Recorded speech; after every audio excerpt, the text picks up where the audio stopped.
How many of you are prepared for an incident like this? Get my new book, Sheep No More, The Art of Awareness and Attack Survival, and I will teach you to think like an attacker so you can truly defend yourself. Don't just react, act. Available for pre-order now on Amazon and Barnes & Noble. Sheep No More. Get it.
My name is Jonathan Gillum.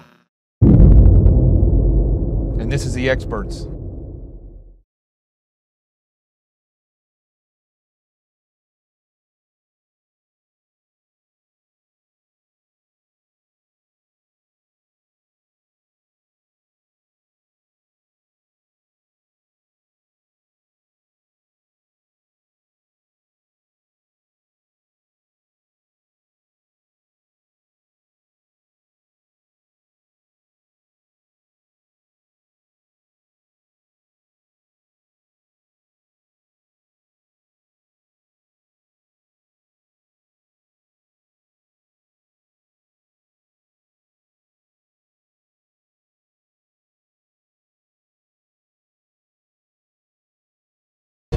And we got audio.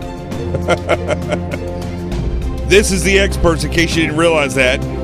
Sometimes I like to do a silent entrance there. No, I'm kidding. This on-air button is the bane of my existence. I need to get a big, huge thing back here that says, push the red button. I thought I did, but I guess I didn't. So, we are going to have a good show. I'm going to talk a little bit about the reality of how I think this military should be a little bit revamped. I'm assuming I still have sound now. Do I have sound? Is there sound? Hold on a second. Let me see if there's sound. Because I'm getting, yes, I have sound. Okay. Let me just check it just in case. Stand by 1 second here. Sometimes the technology that I have here just does not work. So hold on. Good sound. Okay. Thank you very much. So one day I'm going to get a new box that doesn't have an on-air button that I can just, I can just, like I had before. This is a better box because it has the music and all that stuff in it. But before, there was no talk button. It's just on. And you have to turn the sound down and up and the mic up and down. So that's, I like that a little bit better. Okay, so I'm assuming we have sound now. Somebody's saying in and out. Is that Remo? Do we have sound or do we not have sound?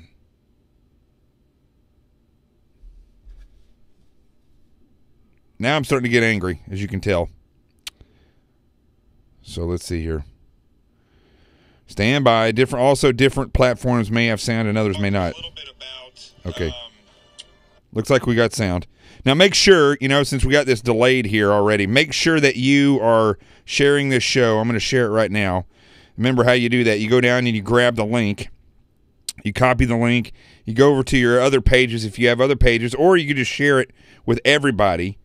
And there's a way that you can do that as well if you just hit share at the bottom of the chat area, and you just copy the link and just share it with everybody. I've got 3 different pages on here of various kinds, business and so forth, and I always share them with those.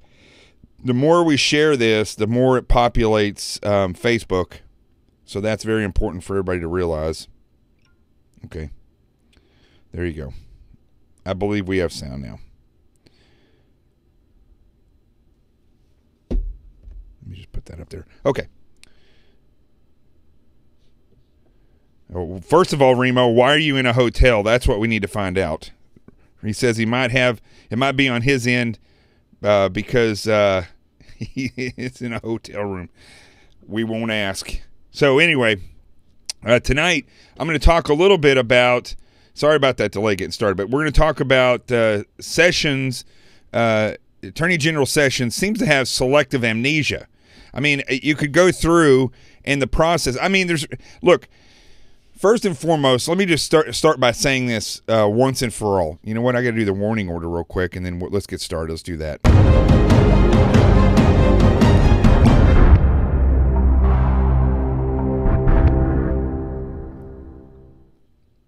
Okay, now we're going officially.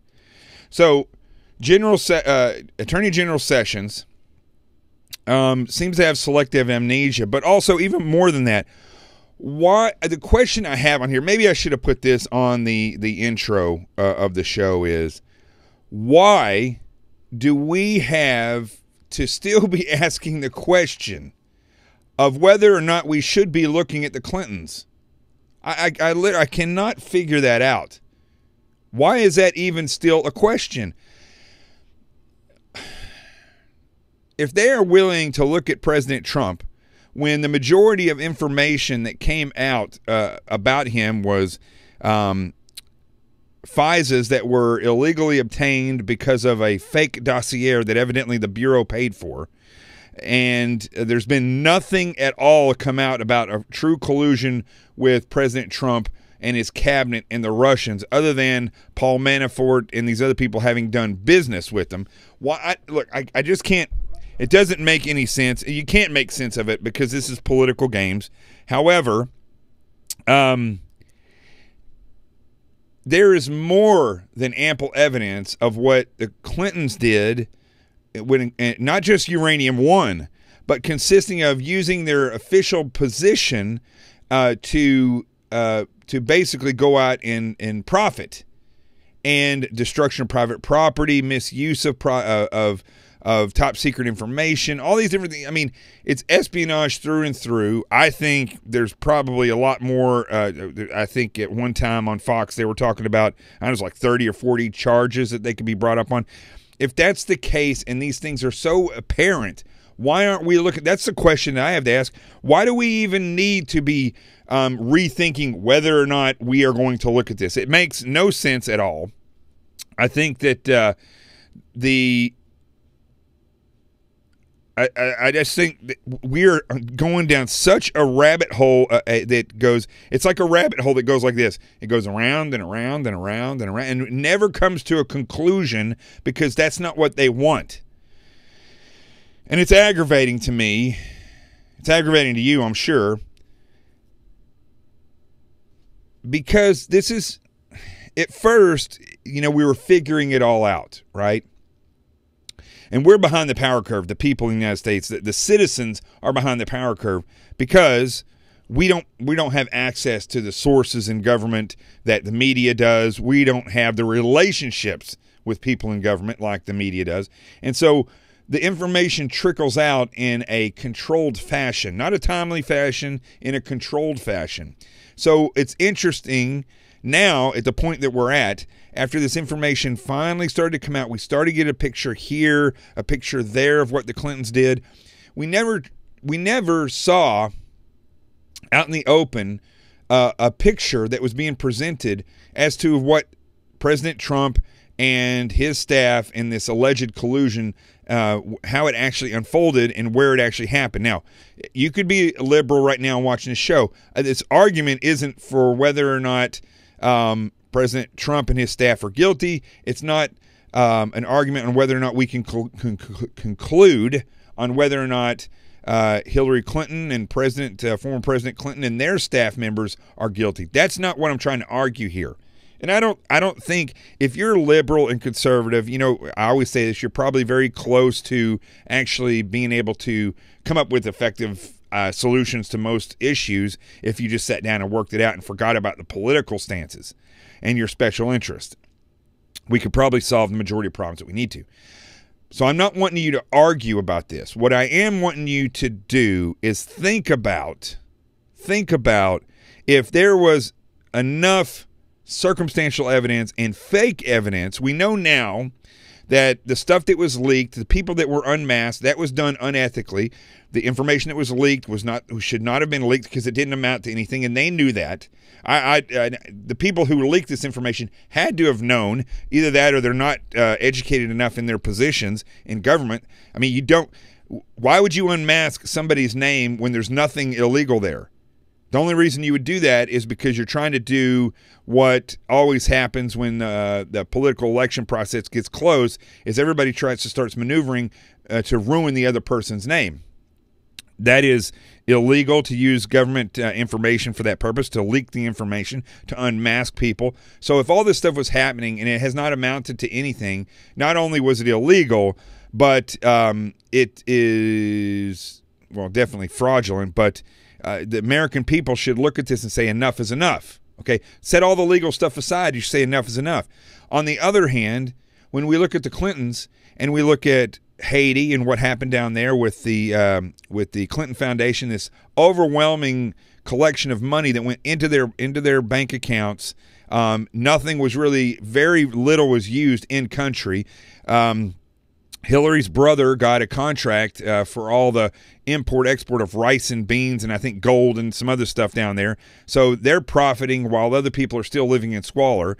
At the same time, you had the Benghazi incident where there was some mischief going on there. If you look even past whether or not they called in for support with General David Grange and his company Osprey, who I know very well, and the nefarious ways that General Grange, games that he likes to play, know that very too well. I've been burned by General Grange personally, and I didn't even know until about 2 weeks ago that Osprey, which is General Grange's company, was the one that Blumenthal actually contracted with, or was maybe even a part of, in order to get the contract over there. So basically, nobody's saying this, okay? Breaking news right here, folks. This has nothing to do with what we're talking about, but it kind of does, because none of this stuff has been truly investigated by Congress or Senate or the FBI. General Grange, from what I understand now, former head of Delta Force, former head of the Rangers, General Grange, complete Blue Falcon. If you don't know what Blue Falcon means, think of something that means buddy effer. That's what General Grange is. He also is owner of Osprey, who worked with Sidney Blumenthal, who was a direct, advisor to Hillary Clinton, and they're the ones that were all in partnership to get the security contract for Benghazi, Libya, and they only had like 2 employees, and they went and hired all the locals, outfitted them, fed them, and gave them guns, and that's who turned around and killed our personnel. So David Grange has blood of our military, our State Department officials and an ambassador on his hands, along with Hillary Clinton. None of that stuff's been investigated. It's like little trickles of information come out, and there's real stuff associated with this. But why is it that the liberals out there, and even the conservatives for that matter, we all sit and talk about it? Why aren't we? I'm going to have a show one day, either this week or next week, where I put out I'm going to put on the side, or I'll put a link or something where you can go, and if somebody has this already, let me know, where you can go and directly call your congressman and tell them you're tired of people trying to figure out whether or not they should investigate the Clintons, and just do it. And you're tired. Look, Trey Gowdy came out today and said, about Sessions coming up there and having his selective amnesia. Trey Gowdy said, well, in Congress, we don't allow for, I forgot what the term is in the court of law, where people say, I can't recollect, and they'll provide a piece of evidence to them, and they'll say, okay, now I remember because I'm looking at this memo. Well, Trey Gowdy wanted to kind of take up for Jeff Sessions. I think anybody should be taking up for Jeff Sessions except Jeff Sessions. And if he doesn't produce something, he should be out of there. But the DOJ is so corrupted that if the Attorney General is not fully capable of setting politics aside and pushing forward on this, it is not going to happen. So the president, I believe, needs to fire Jeff Sessions. Not let him go, not ask him to resign. He should be fired because he's done nothing. Everybody keeps talking about how nice of a guy Jeff Sessions is. I don't care. Jeff Sessions has been a complete failure as an attorney general. Now, you could be Opie Cunningham, for goodness sakes. Get the heck out of – listen, folks, I'm very close. Maybe it's because I started off rough from the show, but I'm very close to using curse words, and I don't curse really. But in this case, you just can't say it better. He needs to get the F out of that job. He's not doing anybody any service. He is not a pinnacle that will stand against the leftists in the DOJ. And that, first and foremost, that's what the person in the DOJ that's the Attorney General is going to have to do. He's going to have to stand against these radicals that have infested the DOJ. And he hasn't even done that. So first and foremost, just like I always talk about when it comes to fighting the war on terror, if you can't name the enemy, you're not going to be able to win the war on terror. The enemy is not ISIS. The enemy is not Al-Qaeda. Those are parts of the enemy, but the enemy is fundamental Islam. If you can't say that, we're never going to win the war. And the same thing here with the DOJ. If the Attorney General can't walk in and say the enemy in this agency are the leftists and the people who have been plugged into this agency, then he is never going to clean up that place. So he has not even done that. So you do that, then you see how he recuses himself. So he's always got an excuse for why he hasn't done anything. And then when it comes to asking the question of, do you remember this? He doesn't remember any of it, strangely. I remember, look, I have selective amnesia when it comes to remembering names of people. I don't remember names very well, but I can remember seeing somebody or meeting somebody or events that happened when I was in the FBI or the SEAL teams. I mean, after you have so many of these, not just mundane memories, but big memories, a lot of these things will get kind of mixed up. But this wasn't that long ago for Jeff Sessions. This wasn't 15 years ago. This was last year. So I don't understand why he can't remember this stuff. But even if his memory is that bad, that's another reason why he doesn't need to be in the job. Again, I don't know the guy, but I don't really care. I don't trust any of these politicians. You could say Jeff Sessions is the nicest guy in the world. No one that's been in the Senate as long as Jeff Sessions is that clean. I mean, I'll be honest with you. You don't stay in government for that long if you're clean. The only way that could ever be the case is if we had term limits. So you go in, you do your job, and not just term limits, but where you don't really make a whole lot of money being a senator or a congressman. You don't give pensions, for instance. Why should somebody get a pension for 6 or 12 years? I mean, You know, they could pay into a retirement. You do 2 terms, and then you'll have, like $50,000 in your retirement, and then you get out. But I don't foresee why we should be giving these people pensions. But if we eliminated all that stuff, then you could see people going there and saying, I'm going to do in there, I'm going to do what's best for this country, I'm going to get out because I have no choice. But that's not the way it works. So all this stuff's kind of mixed in together. I know that when I'm talking about this, General Grange and Sidney Blumenthal and the DOJ and all that, but it all comes down to this, okay? If you're liberal and you're listening, or if you're conservative, I want you to think about this. Why in the world should we beat around the bush about investigating the Clintons and this whole system of the way that they did stuff with the Podestas and all these other people and all these people that have ended up dead? Has anybody ended up dead through the investigation of President Trump? I don't recollect anyone mysteriously ending up dead. But when you look at the Clinton investigation, whenever they get close to anything, somebody ends up dead. There's been ambassadors from Haiti dead, staffers from the DNC are dead. There's all the way back to when Clinton was president, people were dead. I mean, it's like 60 people have been dead, have been murdered. Don't you think that this is something that we should open investigation on, that we don't need to really look any further? That we don't need to, let's have another review of the stuff to see if we should do this. It's just prolonging by these corrupt individuals in government. And it's right in the open, right in front of everybody. It's right there, and people are it's like when I started this show and I couldn't get this thing working, people just tuned out. We probably have 200-300 people right now, but they tune out. Well, the same thing here. People are so tired of hearing this stuff, and this is where the American people make a mistake. They're so tired of hearing what's going on, and that there's nothing going forward on the Clintons, that they just tune out. And the same thing goes with the president and how they keep talking about this Russia stuff. People are just tuning out. It's just become a way for advertisers or for the networks to get advertising. That's really what it's all about. They're still trying to ruin President Trump's name, but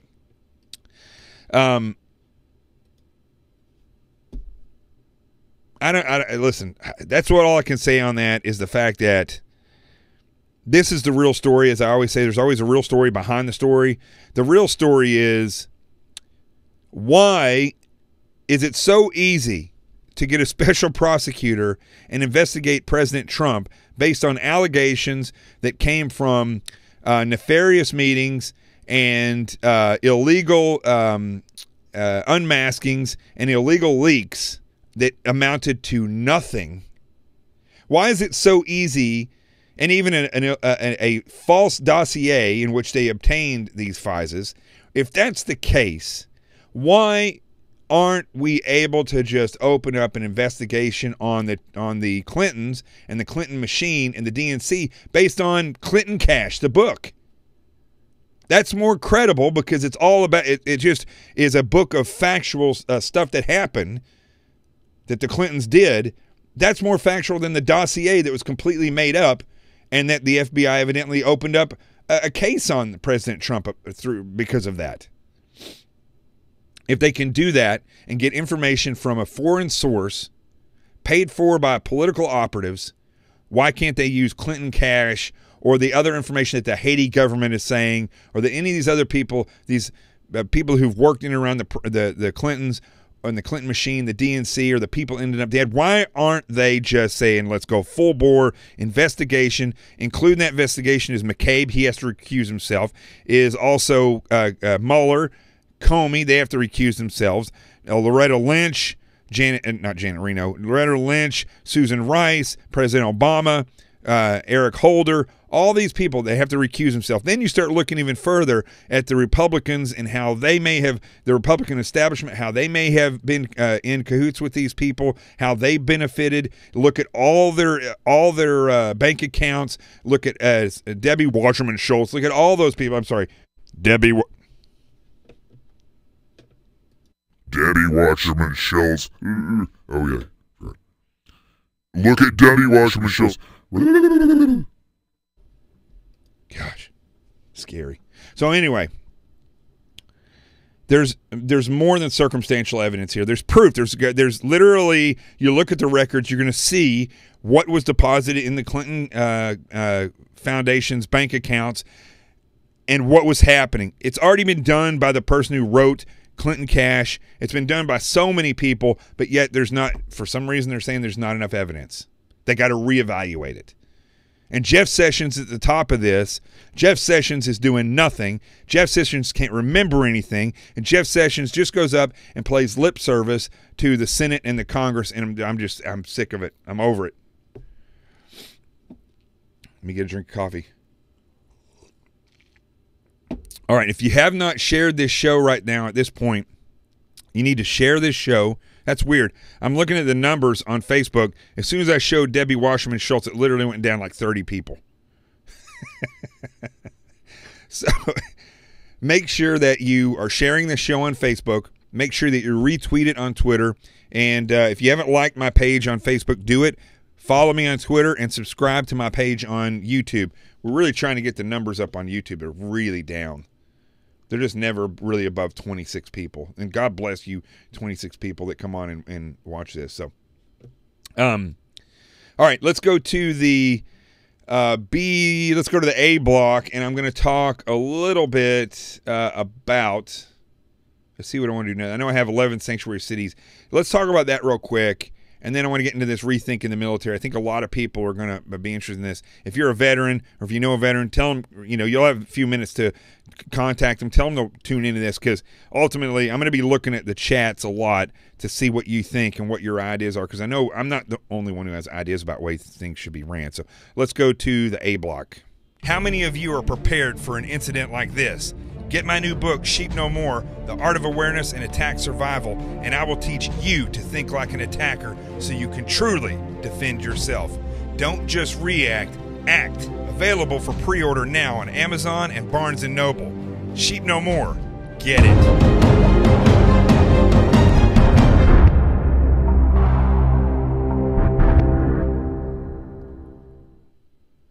Okay, so let me pull up this story here. I think I got it here somewhere, maybe.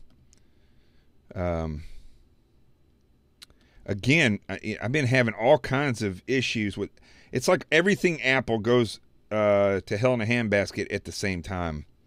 But apparently there are now 11 sanctuary cities that are offering free, again, the way that Fox News updates their website is like ridiculous. The stories just disappear, and 10 minutes later they're embedded somewhere way down into their website. So let me see here. Stand by here.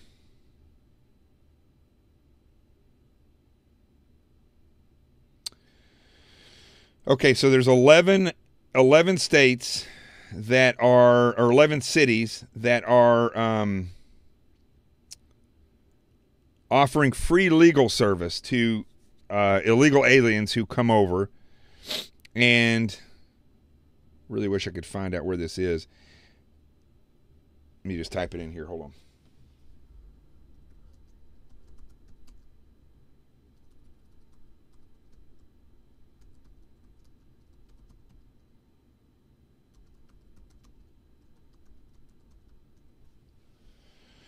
All right, let's see if this comes up here.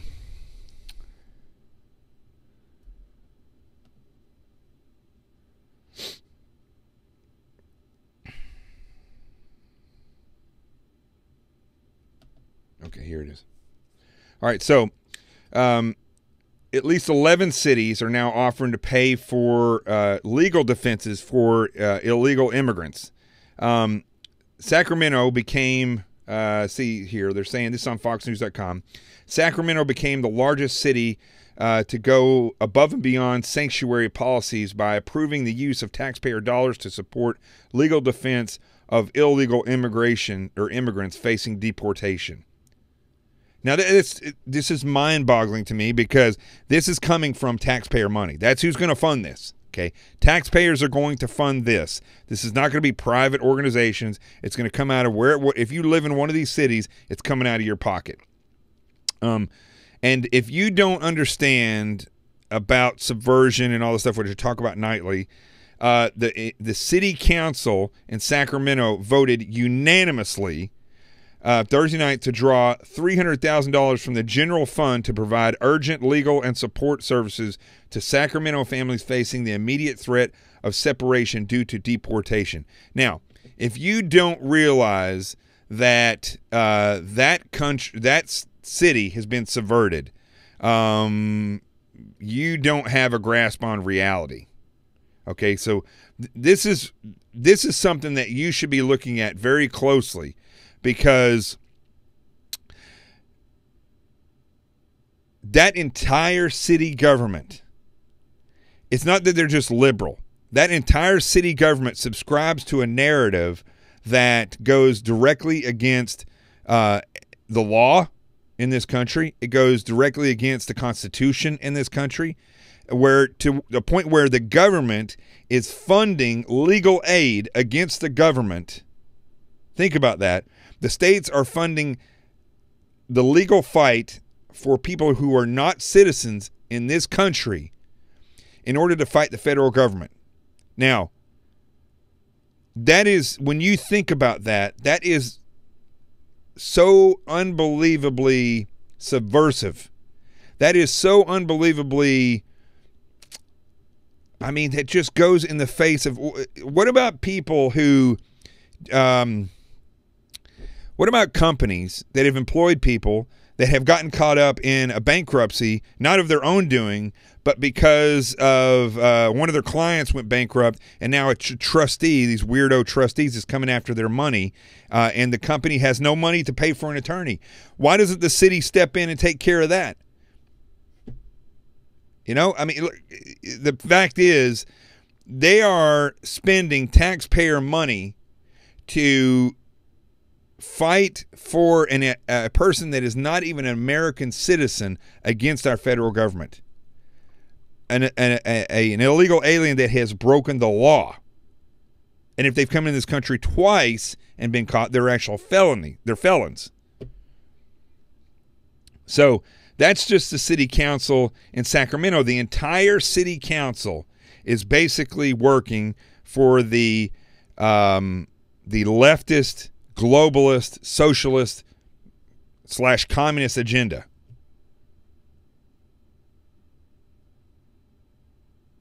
So let's look at some of them. Michigan's Washtenaw County gave initial approval to pay such legal bills with taxpayer funds. They've also been granted approval in Providence, Rhode Island, Austin, Texas. Texas, you got to get a hold on this nonsense. San Francisco, California, and Newark, New Jersey. Even the small New York city of Ithaca, politicians are gearing up to spend emergency funds for the city. They're going to spend emergency funds to help illegal immigrants taken into custody by Immigration and Customs Enforcement agents, according to the Ithaca Voice. Man, ICE needs to deport these people that day. Boom, get them out of here. On a broader scale, this is coming off FoxNews.com, New York lawmakers recently signed on a statewide legal defense fund, while California legislators are considering a bill creating a fund that could carry a price tag of up to $12 million per year.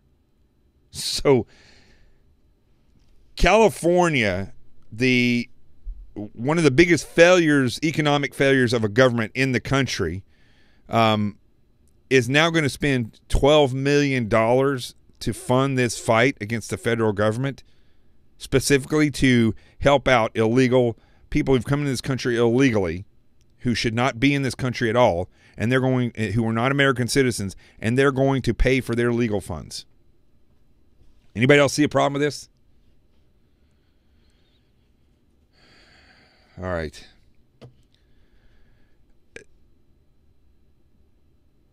Once again, it looks like my computer might be getting choppy. So this is a real problem, folks. This is a real problem that I believe we should, again, just like what I was talking about there earlier with the Clintons, we should be getting behind this immediately as an American people and insisting that this type of nonsense with the taxpayer monies should not go forward. And then I think the federal government should start arresting these mayors and governors. I sure wish I knew why. I'm going to find out tonight what's going on with this computer. Stand by 1 second here. I tried this the other day.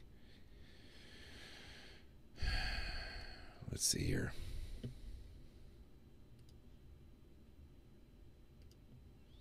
I think it comes down to OBS, which is the software that that actually is being used to push this stuff out. Let's see if that did anything.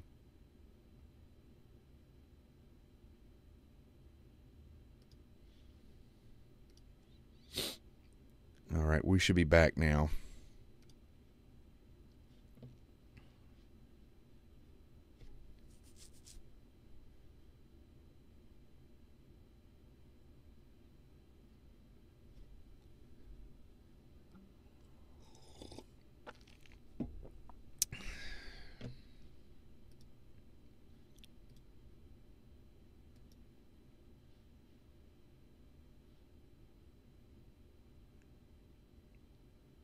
If you can hear me, just stand by. We're having a little bit of technical difficulty again.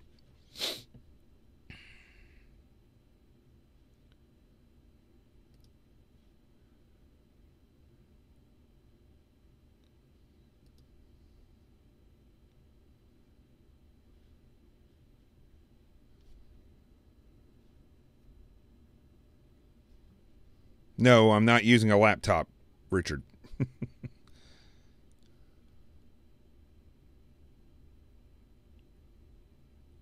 Okay, I believe we're back up now. Although it's still choppy.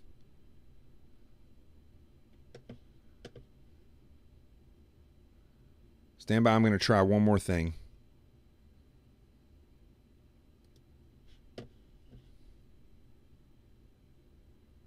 It'll freeze for just a second, so don't worry. I'll be right back.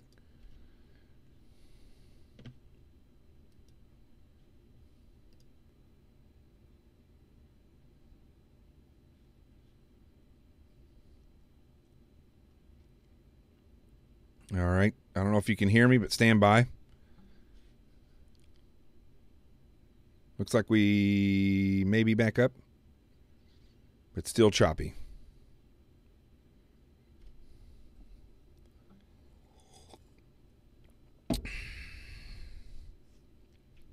All right.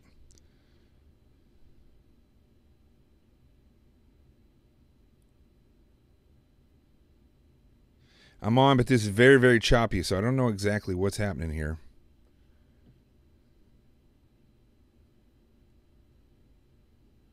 So let me do this. I'm not going to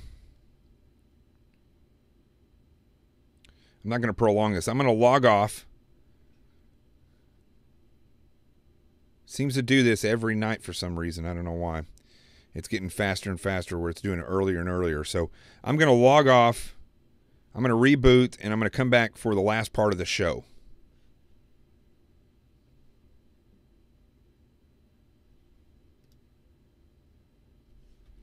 But before I do that, let me just make sure that yeah, it's choppy.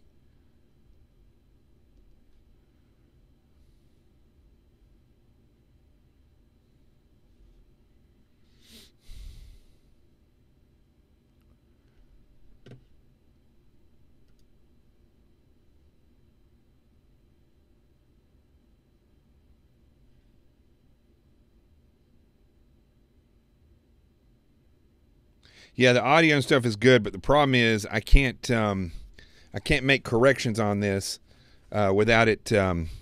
It's delayed, and that's the problem, is it gets delayed.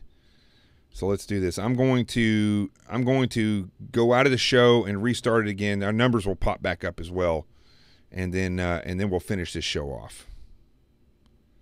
So we'll be right back. Just you can rejoin after I start up again.